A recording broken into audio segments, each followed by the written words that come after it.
నమస్తే. రాష్ట్ర ముఖ్యమంత్రి రేవంత్ రెడ్డికి ఇద్దరు ఎమ్మెల్యేలతోటి పెద్ద తలనొప్పిగా మారిపోయింది. సో ఇద్దరు ఎమ్మెల్యేలు ఎవరు? ఆ ఇద్దరు ఎమ్మెల్యేలు కాంగ్రెస్ పార్టీ బీఫామ్ మీద గెలిచినటువంటి ఎమ్మెల్యేలు కాదు. సో కాంగ్రెస్ పార్టీలో వెళ్ళినటువంటి ఎమ్మెల్యేలతోటి బీఆర్ఎస్ పార్టీ బీఫామ్ మీద గెలిచి కాంగ్రెస్ పార్టీలోకి వెళ్ళినటువంటి ఇద్దరు ఎమ్మెల్యేల యొక్క పనితీరు పట్ల, వ్యవహార శైలి పట్ల రాష్ట్ర ముఖ్యమంత్రి రేవంత్ రెడ్డి ఒక స్పెషల్ ఫోకస్ పెట్టినట్టుగా తెలుస్తూ ఉంది. వాళ్ళ వ్యవహార శైలి, వాళ్ళ నడవడికల పైన ఒక ప్రత్యేకమైనటువంటి ఫోకస్ను కనపరుస్తున్నట్టుగా తెలుస్తూ ఉంది. సో మరి ప్రత్యేకమైనటువంటి ఫోకస్ను పెట్టినప్పటికీ వాళ్ళ యొక్క వ్యవహార శైలి పట్ల ఇప్పటి వరకు ఎలాంటి మార్పు రావట్లేదు. మరి వాళ్ళ పైన ఎటువంటి చర్యలు తీసుకుంటుంది కాంగ్రెస్ పార్టీ? ఈ ఇద్దరు ఎమ్మెల్యేల యొక్క పనితీరు పట్ల, వాళ్ళు వ్యవహరించేటువంటి తీరు పట్ల కాంగ్రెస్ పార్టీకి సంబంధించినటువంటి గ్రామ స్థాయిలో ఉన్నటువంటి వ్యక్తులే కావచ్చు, వాళ్ళ నియోజకవర్గ పరిధిలో ఉన్నటువంటి నాయకులే కావచ్చు, వాళ్ళందరూ కూడా చాలా గుర్రుగా ఉన్నట్టుగా తెలుస్తూ ఉంది. చాలా సందర్భాల్లో గాంధీ భవన్కి వచ్చి కంప్లైంట్ చేసినప్పటికీ, నేరుగా పిసిసి అధ్యక్షుడికి కంప్లైంట్ చేసినప్పటికీ, రేవంత్ రెడ్డి గారికి రాష్ట్ర ముఖ్యమంత్రి కంప్లైంట్ చేసినప్పటికీ వీళ్ళ వ్యవహారం పైన ఎప్పుడు కూడా చర్యలు తీసుకున్నటువంటి పరిస్థితి కనబడట్లేదు. తాజాగా ఈరోజు ఒక సంఘటన చెప్పుకోవచ్చు. ముఖ్యంగా గూడెం మహిపాల్ రెడ్డి, పటాన్ చెరువు ఎమ్మెల్యే గూడెం మహిపాల్ రెడ్డి పైన అనేక రకాలైనటువంటి ఫిర్యాదులని కాంగ్రెస్ పార్టీకి మరి పటాన్ చెరువు నియోజకవర్గ ప్రజలు కానీ, ఆ నియోజకవర్గంలో ఉన్నటువంటి నేతలు సైతం చాలా సందర్భాల్లో కంప్లైంట్ చేసినప్పటికీ ఎక్కడ సైతం రేవంత్ రెడ్డి గారు స్పందించినటువంటి పరిస్థితి లేదు, హెచ్చరించినటువంటి సందర్భం లేదు, కనీసం వీళ్ళను కాంప్రమైజ్ చేస్తామన్నటువంటి ఆలోచన లేదు. మరి కాంగ్రెస్ పార్టీకి సంబంధించినటువంటి మొదటి నుంచి పార్టీ జెండాను మోస్తున్నటువంటి వ్యక్తులు, పార్టీని అధికారంలోకి తీసుకొచ్చేందుకు ప్రయత్నిస్తున్నటువంటి వ్యక్తుల యొక్క పరిస్థితి, వాళ్ళు ఏం చేయాలో అర్థం కానటువంటి కుడిదిలో పడ్డటువంటి ఎలక తీరుగా వాళ్ళ యొక్క పరిస్థితి మారిపోయింది. ఎవరికి చెప్పుకోవాలో తెలియక, ఏం చెప్పాలో తెలియక, ఎన్ని చెప్పినప్పటికీ అధిష్టానం వినిపించకపోగా వాళ్ళు రూట్ మార్చుకునేటువంటి పరిస్థితి ఉంటుంది. కాంగ్రెస్ పార్టీ పటాన్ చెరువులో బతికేటువంటి పరిస్థితి ఉండాలంటే కాంగ్రెస్ పార్టీని ఇన్ని రోజుల పాటు భుజస్కంధాలపైన మోసినటువంటి నేతలని పట్టించుకోవాల్సినటువంటి ఆవశ్యకత ఎంతైనా ఉన్నది. సో గూడెం మహిపాల్ రెడ్డి గతంలో చాలా ఫిర్యాదులు ఉన్నాయి. బీఆర్ఎస్ పార్టీలో ఉన్నప్పటి నుంచి ఆయన చేయనటువంటి దందా లేదు. ఇక మరి అన్నం తింటా ఉన్నాడో లేకపోతుంటే ఆ యొక్క పటాన్ చెరువులో ఉన్నటువంటి భూములను తింటా ఉన్నాడో అర్థం కావట్లేదు. పటాన్ చెరువులో గూడెం మహిపాల్ రెడ్డి బ్రదర్స్ యొక్క హవానే అప్పుడు కొనసాగింది, ఇప్పుడు కొనసాగుతూ ఉన్నది. అంటే 10 ఏళ్ల పాటు ఆయన యొక్క కేసీఆర్ యొక్క బీఆర్ఎస్ పార్టీ యొక్క నేతల యొక్క అండను చూసుకొని ఇన్ని రకాలుగా దోపిడీలు, అలాగే భూ కబ్జాలకు పాల్పడ్డటువంటి వ్యక్తి గూడెం మహిపాల్ రెడ్డిది. కాంగ్రెస్ పార్టీ వచ్చిన తర్వాత కూడా ఆయన యొక్క ఆస్తులను కాపాడుకోవడం కోసం పార్టీలో చేరిండు. ఇది అవునన్నా కాదన్నా ఇది బహిరంగ రహస్యమే. ఇది రాష్ట్ర ముఖ్యమంత్రి గారు కూడా తెలుసు. సరే, ఆయనకు మరి ఏ విధంగా ఆయనను పార్టీలోకి ఆహ్వానించడం అనేది తెలియదు. అనేక రకాలైనటువంటి ఆరోపణలు గతంలో పిసిసి హోదాలో ఉన్నప్పుడు సైతం కూడా రేవంత్ రెడ్డి గారు మాట్లాడినటువంటి మాటలు మరి ఎందుకు మర్చిపోయింది అనేది అర్థం కాదు. సరే, అయినప్పటికీ కూడా పార్టీలో చేర్చుకోవడం జరిగింది. చేర్చుకున్న తర్వాత ఆయన వ్యవహార శైలి మారలేదు. ఎక్కడ సైతం కూడా కాంగ్రెస్ పార్టీ నుండి మొదటి నుంచి పనిచేస్తున్నటువంటి వ్యక్తులను పట్టించుకున్నటువంటి పాపాన పోలేదు. ఇప్పటికి సైతం ఆయన ఎమ్మటి ఉన్నటువంటి వాళ్ళు ఎవరయ్యా అంటే, గతంలో బీఆర్ఎస్ పార్టీ నుంచి గెలిచినటువంటి వాళ్ళు, ఇప్పుడు మాజీలుగా ఉన్నటువంటి వాళ్ళు ఇలా గూడెం మహిపాల్ రెడ్డికి అనుచరులు. అంటే బీఆర్ఎస్ పార్టీకి సంబంధించినటువంటి వాళ్ళనే వేసుకొని తిరుగుతూ ఉన్నాడు. వాళ్ళకే ఏమైనా కాంట్రాక్ట్ పనులు అప్పగించాలన్నా వాళ్ళకే, ఏమైనా పని చేసి పెట్టాలన్నా వాళ్ళకే, పోలీస్ స్టేషన్లు సెటిల్మెంట్లు వాళ్ళకే, కొంత వెనకమ్మటి ఉండి మొత్తం కాంగ్రెస్ పార్టీని కూలదోయాలన్నటువంటి ప్రయత్నం చేస్తున్నట్టుగా కనబడతా ఉన్నది. ఏ రోజు కాంగ్రెస్ పార్టీకి సంబంధించినటువంటి చాలామంది వ్యక్తులంతా కూడా ఇలా రోడ్డు మీదకి వచ్చి రోడ్డు పైన వందలాదిగా రావడం జరిగింది గూడెం మహిపాల్ రెడ్డికి వ్యతిరేకంగా. సో ఆయన బీఆర్ఎస్ పార్టీ నుంచి గెలిచినప్పుడే కాంగ్రెస్ పార్టీలోకి వచ్చిన తర్వాత కాంగ్రెస్ పార్టీ యొక్క లైన్ దాటకుండా పనిచేయాలి. కానీ కాంగ్రెస్ పార్టీ లైన్లో పనిచేయట్లేదు. ఆయన ఎవరి నేతృత్వంలో పనిచేస్తున్నట్టుగా ఉందంటే అక్కడికి పోతే మాజీ మంత్రి హరీష్ రావు యొక్క నేతృత్వంలో పనిచేస్తున్నట్టుగా కనబడతా ఉన్నది. అరే, అసలు నిజంగా కూడా ఒక రాష్ట్ర ముఖ్యమంత్రి ఫోటో ఆయన యొక్క క్యాంప్ ఆఫీసులో లేకపోవడం ఏంటిది? నేను ఇదే క్వశ్చన్ నేను రేజ్ చేయడం జరిగింది. అయ్యా, మరి మహిపాల్ రెడ్డి గారు మీ యొక్క పార్టీ కార్యాలయంలో ఆ సంబంధించినటువంటి మీ ముఖ్యమంత్రి యొక్క ఫోటో ఎందుకు లేదని చెప్పేసి అడుగుతూ నా ఇష్టం అని చెప్తా ఉన్నాడు. నా ఇష్టం, అది ఉంటే ఉంటుంది, లేకపోతే లేదు. ఇష్టం ఉంటే పెట్టుకున్నా, లేకపోతే తీసి పడేస్తా. మరి కేసీఆర్ ఫోటో ఎందుకున్నదని నాకు ఇష్టం కాబట్టి పెట్టుకున్నా అన్నాడు. ఓపెన్గా కదా స్టేట్మెంట్ ఇచ్చిన తర్వాత ఎలాంటి రకాలైనటువంటి చర్యలు ఉండకపోవడం కాంగ్రెస్ పార్టీ నేతలను కలవర పెడతా ఉన్నది. ఆయన యొక్క తీరు మార్చుకోవట్లేదు అని చెప్పేసి చెప్తా ఉన్నారు. ఒకసారి ఆయన ఏం మాట్లాడినా ఒకసారి వినేటువంటి ప్రయత్నం చేయరి. ఇగో మనం తీసుకోబోతే రేపు ముఖ్యమంత్రిని కలిస్తే ముఖ్యమంత్రి కలిసి జరిగిన విషయాలని చెప్తా. మీ పార్టీ కార్యాలయంలో ముఖ్యంగా మీ క్యాంప్ ఆఫీసులో మాజీ ముఖ్యమంత్రి యొక్క ఫోటో ఉంది కేసీఆర్ది. ఇక్కడ తప్పేం లేదు, ఉన్నది అని చెప్తున్నా. మాజీ ప్రధానిది ఉన్నది టిఆర్ఎస్ గవర్నమెంట్ ఉన్నప్పుడు కూడా మాజీ ప్రధాని ఫోటోలు గిట్ట ఉన్నాయి. తప్పేమున్నది నాయకుల ఫోటోలు పెట్టుకుంటే. ఇప్పుడు మీరు కాంగ్రెస్ పార్టీలో ఉన్నారు, ఇక్కడ ఉన్నటువంటి ముఖ్యమంత్రి రేవంత్ రెడ్డి గారి యొక్క ఫోటో లేదు అన్నటువంటి విమర్శలు కూడా వాళ్ళ దగ్గర.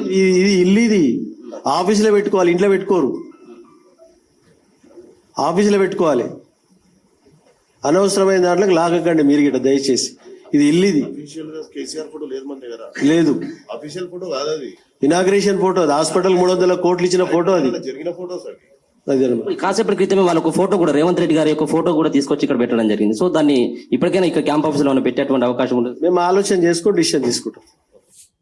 అంటే ఆలోచన చేసి నేను డిసిజన్ తీసుకుంటా. అంటే మాజీ ముఖ్యమంత్రి ఫోటో అంటే ఉంటుందట, ఇక్కడ రాష్ట్ర ముఖ్యమంత్రి ఫోటో ఉండదట. సరే, రాష్ట్ర ముఖ్యమంత్రి ఫోటో ఉంటుందా ఉండదని రెండో అంశం. పెట్టుకుంటే పెట్టుకో, లేకపోతే లేదు. నువ్వు ఒకవేళ బీఆర్ఎస్ పార్టీలో ఉంటే, కానీ నువ్వు కాంగ్రెస్ పార్టీలో చేరిన తర్వాత కాంగ్రెస్ పార్టీకి సంబంధించిన రాష్ట్ర ముఖ్యమంత్రి ఫోటో లేకపోవడం ఇది ఏ విధమైనటువంటి సూచన ఇస్తుంది? ఏ విధంగా దీన్ని అర్థం చేసుకోవచ్చు మనం? అంటే ఇప్పుడు ఏ లైన్లో పనిచేస్తున్నట్టు గూడెం మహిపాల్ రెడ్డి పైన కానీ ఈసారి ఆయన విదేశీ పర్యటనలో ఉన్నాడు ముఖ్యమంత్రి రేవంత్ రెడ్డి గారు. రేపో మాపో వచ్చినట్టున్నాడు. అక్కడ కాంగ్రెస్ పార్టీకి సంబంధించినటువంటి చాలామంది నేతలంతా కూడా రేవంత్ రెడ్డి గారిని కలవబోతా ఉన్నారు. సో తర్వాత ఒకవేళ కనుక ఆయన పైన చర్యలు తీసుకోవడమో హెచ్చరించకపోయినట్టయితే వాళ్ళ పరిస్థితి కాంగ్రెస్ పార్టీకి సంబంధించినటువంటి నేతలు వాళ్ళ దారి వాళ్ళు ఎత్తుకునేటువంటి పరిస్థితి ఉన్నది. అంటే ఒకవేళ కనుక కాంగ్రెస్ పార్టీ కాకావికలం కావాలంటే రేవంత్ రెడ్డి గారి యొక్క డిసిజన్ పైనే ఆధారపడి ఉంటుంది. మరి ఆయన ఏ విధమైనటువంటి నిర్ణయాలు తీసుకుంటాడు? ఓపెన్గా చెప్తా ఉన్నాడు, ఓపెన్ స్టేట్మెంట్, నేను పెట్టుకుంటా లేకపోతే లేదని. కాంగ్రెస్ పార్టీకి సంబంధించినటువంటి నేతలను కొట్టిస్తున్నాడు అక్కడ. అప్పుడు ఏ విధంగానైతే భూ కబ్జాలకు పాల్పడ్డాడో ఇప్పుడు కూడా అదే విధంగా ఉంది. ఎక్కడ కూడా మార్పు రాలేదు. ఇక ఈ అంశం ఈ గూడెం ఉంది అటు పక్కకు పెడితే దానం పరిస్థితి, గూడెం ఉంది పక్కకు పెడితే దానం ఉంది అదే తీరు. ఖైరతాబాద్లో బీఆర్ఎస్ పార్టీ బీఫామ్ పైన గెలిచి కాంగ్రెస్ పార్టీలో చేరినటువంటి దానం నాగేందర్ పైన మొదటి నుంచి వివాదాస్పదంగానే నడుస్తూ ఉన్నది. గాంధీ భవన్లకు అయితే మాత్రం ఖైరతాబాద్ ప్రజలందరూ కూడా వాళ్ళు ప్రతి ఒక్క కార్యకర్త కాంగ్రెస్ పార్టీ సంబంధించినటువంటి వాళ్ళు చాలామంది ఇండివిజువల్గా లెటర్లు ఇచ్చిండు దీపాదాస్ మున్షి గారికి, నిరసన వ్యక్తం చేసిన గాంధీ భవన్ దగ్గర. ఒకటి కాదు, రెండు కాదు, చాలా రకాలుగా నిరసన వ్యక్తం చేయడం జరిగింది దానం నాగేందర్ వ్యవహార శైలి పైన. అయినప్పటికీ కూడా కాంగ్రెస్ పార్టీ మరి ఆయనకు ఎంపీగా సికింద్రాబాద్ నుంచి పోటీ చేసేటువంటి అవకాశం ఇచ్చి బీఫామ్ ఇచ్చిండు. అంటే పార్టీని పట్టుకొని చాలా ఏళ్ళుగా పార్టీ కోసం పనిచేసినటువంటి వ్యక్తులకేమో సీట్లు లేవు, వాళ్ళకు ఎలాంటి నామినేటెడ్ పోస్టులు లేవు. కానీ పక్క పార్టీ నుంచి వచ్చినటువంటి వ్యక్తికి, ఎమ్మెల్యేగా ఉన్నటువంటి వ్యక్తికి మీ పార్టీలో చేర్చుకొని ఎంపీగా టికెట్ ఇవ్వడం ఏంటి అన్నటువంటిది మొదటి నుంచి కూడా వివాదాస్పదమే. సో అది మనకు గతం నుంచి చూసుకోవడం జరిగింది.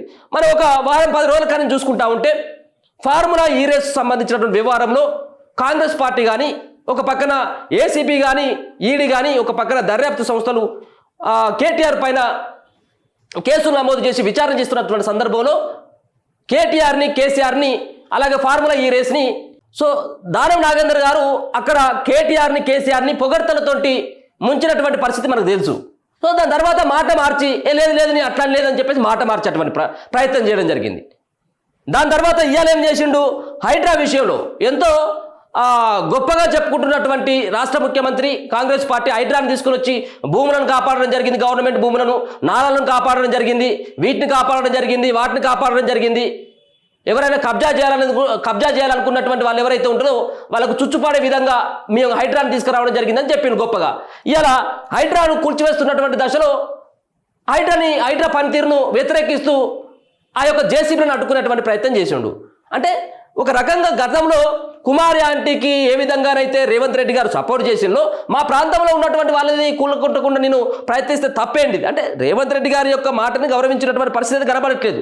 మీరు అయితే ఏమనుకున్నా పర్లేదు, రేవంత్ రెడ్డి గారు మిమ్మల్ని రాష్ట్ర ముఖ్యమంత్రిగా మరి మీ పార్టీలో చేర్చుకున్నటువంటి ఎమ్మెల్యేలు ఇప్పటికైనా మీరు ముఖ్యమంత్రిగా చూస్తూ ఉన్నారో లేదో నాకైతే అర్థం కావట్లేదు.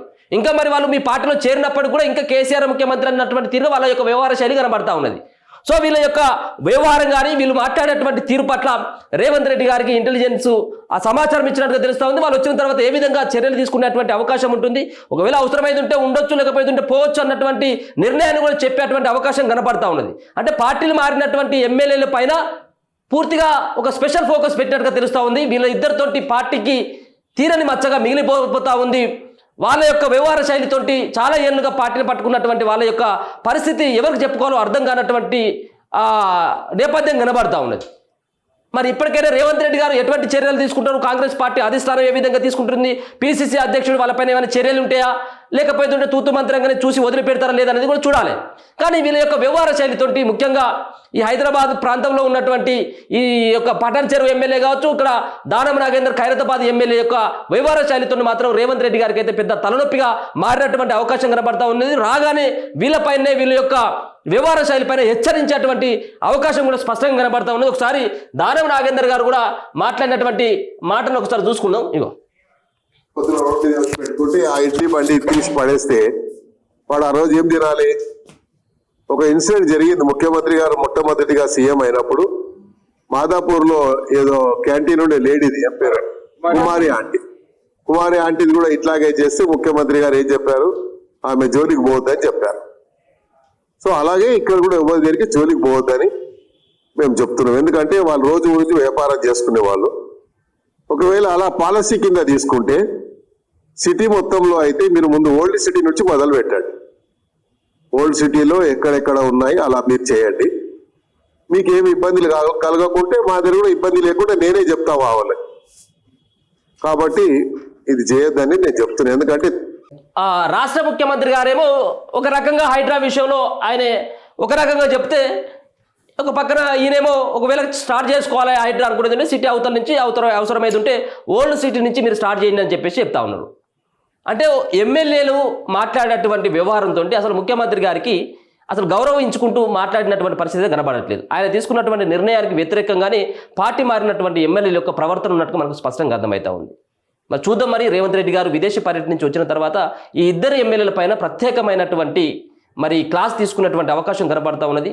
వీళ్ళ యొక్క పనితీరు కనుక మార్చుకున్నట్టయితుంటే కాంగ్రెస్ పార్టీ యొక్క లైన్లోనే పనిచేయాలని చెప్పేసి హెచ్చరించేటువంటి అవకాశం కూడా స్పష్టంగా కనబడతా ఉంది. ఇది ఒక పక్కన ఈ కాంగ్రెస్ పార్టీకి సంబంధించినటువంటి నేతలు ఎవరైతే ఉన్నారో వీళ్ళ యొక్క వ్యవహార శైలితోటి మరి విసిగిపోయిననేది మనకు స్పష్టంగా అర్థమవుతా ఉంది. ఈరోజు గూడెం మహిపాల్ రెడ్డి యొక్క వ్యవహారంలో లాస్ట్కి పార్టీ కార్యాలయంలో సైతం ఫోటో పెట్టుకుంటా లేకపోతే లేదు అన్నటువంటి బహిరంగమైనటువంటి ప్రెస్ కూడా స్టేట్మెంట్ ఇచ్చిందంటే మరి అది ఏ విధమైనటువంటి అన్న చూసుకొని చేసిందనేది రాష్ట్ర ముఖ్యమంత్రి కానీ కాంగ్రెస్ పార్టీ కానీ ఆలోచించాల్సినటువంటి అవసరం ఉన్నది.